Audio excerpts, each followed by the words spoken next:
Hello नमस्ते, मी गंगा. माझ्या चॅनलमध्ये तुमचं खूप मनापासून स्वागत करते.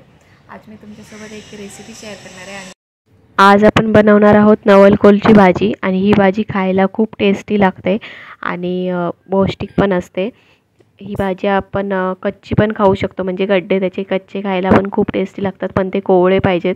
खूप गोड लागतात ते कच्चे खाल्ले तरी. तर आता आपण भाजीची रेसिपी बघणार आहोत कशी बनवायची ती. तर त्याच्यासाठी मी पानं जी आहेत ती बाजूला काढून घेते. ही पानं आपल्याला स्वच्छ धुवून घ्यायची आहेत आणि जे नवलकोलचे गड्डे आहेत तर ते पण आपल्याला साफ करून घ्यायचे आहेत. त्याची साल काढून व्यवस्थित धुवून घ्यायचे आहेत. तर मी पानं अगोदर बाजूला काढली आहेत. आता मी साल काढून घेते नवलकोलची. आणि ही भाजी फक्त हिवाळ्यामध्ये अवेलेबल असते, थंडीच्या दिवसांमध्ये. बाकी सीझनमध्ये नवलकोलची भाजी नाही मिळत. तर आता माझी पानं सगळी काढून झालेली आहेत आणि जे गड्डे आहेत ते मी त्याची साल काढून घेते, कारण ती थोडीशी जून असते खालच्या साईडने आणि वरती थोडी कोवळी असते. तर जी खालची जून असते ती चरचरीत लागते किंवा मग शिजत पण नाही ती चांगली. तर त्याच्यामुळे आपल्याला साल काढून घ्यावी लागेल व्यवस्थित. तर अशा प्रकारे सुरीच्या सहाय्याने मी सगळी साल जी आहे ती काढून घेते. तर इथे मी भाजी साल काढून घेतली आहे गड्ड्याची आणि पानं पण आहेत ती स्वच्छ धुवून घेतली आहेत. आता आपण ही भाजी बारीक चिरून घेऊया.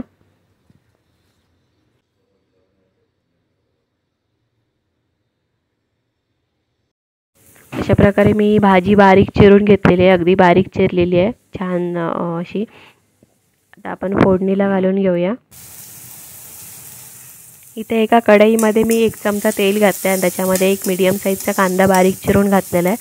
तर तो कांदा आपण व्यवस्थित परतवून घेऊया, थोडासा मऊ झाला पाहिजे. तर आता कांदा आपला बऱ्यापैकी मऊ झाला आहे. तर याच्यामध्ये मी हिरवी मिरची घालते. ही भाजी आपण हिरवी मिरची घालून पण बनवू शकतो किंवा लाल मिरची पावडर घालून मसाल्याची भाजी पण बनवू शकतो, पण त्याच्यामध्ये पानं जास्त वापरली नाही जात. फक्त गड्ड्याची भाजी जर बनवायची असेल तर ती आपण मसाल्याची पण बनवू शकतो. तर इथे मी आता भाजी जी चिरलेली आहे, बारीक चिरून घेतलेली होती, तर ती पण कांद्यामध्ये घालून घेते. इथे भाजी मी सगळी घालून घेते आणि नंतर मग जराशी मिक्स करून घेणार आहे, म्हणजे आपला खाली कांदा जो आहे तो करपणार नाही. तर मी भाजी मिक्स करून घेते आणि त्याच्यानंतर आपण थोडा वेळ झाकण ठेवून शिजवून घेऊया.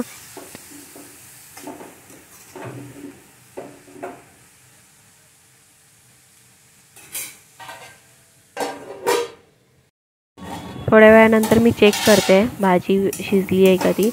तर थोडीशी अजून शिजायला हवी, कारण मी ह्याच्यामध्ये पाणी वगैरे घातलेलं नाही आहे. तर करपू शकते ती, म्हणून मध्ये मध्ये अशी परतून घ्यावी लागते. तर थोडा वेळ अजून शिजवावी लागेल आपल्याला, भाजी अजून शिजलेली नाही आहे. आता इथे मी मीठ पण घालते. मी अगोदर मीठ घातलं नव्हतं, तर चवीनुसार आपल्याला मीठ घालून घ्यायचं आहे आणि मीठ घालून आपण परत एकदा मिक्स करून घेऊया व्यवस्थित अशी.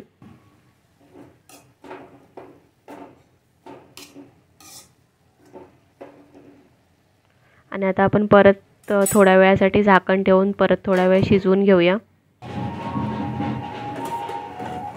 तर परत एकदा मी चेक करते. आता भाजी आपली बऱ्यापैकी शिजत आलेली आहे, हे बघा, आणि छान अशी शिजलेली आहे भाजी. तर आता आपण ह्याच्यामध्ये थोडंसं ओलं खोबरं घालून घेऊया.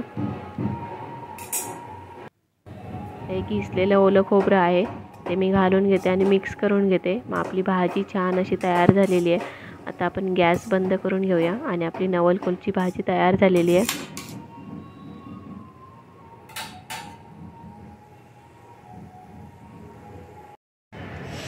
तर आजचा हा व्हिडिओ तुम्हाला कसा वाटला ते मला नक्की सांगा आणि आवडल्यास लाईक करा, शेअर करा आणि माझ्या चॅनलला जर तुम्ही अजूनपर्यंत सबस्क्राईब केलं नसेल तर प्लीज सबस्क्राईब करायला विसरू नका. सोबतच बेल आयकॉन पण प्रेस करा, म्हणजे मी जे पण व्हिडिओ अपलोड करेन त्या सगळ्या व्हिडिओचं नोटिफिकेशन तुम्हाला मिळेल आणि तुम्ही माझे सगळे व्हिडिओ बघू शकाल. थँक्यू.